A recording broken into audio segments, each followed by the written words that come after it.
hekayə var. Deyir, bir insan olur, çox varlı olur, gəlirlər onun qonağı olurlar və deyirlər ki, nə yaxşı belə hər şey var. Deyir ki, bu da keçəcək.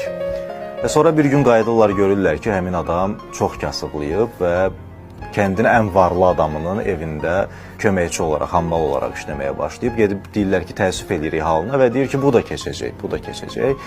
Və bir müddət sonra yenidən həmin kəndə qayıdanda görürlər ki, həmin o kəndin ən varlı adamı ölüb və öz işçisinə, həmin o keçmiş varlı olan sonra kasıblayan adama buraxıb öz bütün mirasını və gəlib görürlər, belədir vəziyyət. Deyirlər, sevindik ki, yenidən qayıtmışsan əvvəlki vəziyyətinə, yenə də hər şeyi əldə eləmişsən və cavabında deyir ki, bax, bu da keçəcək.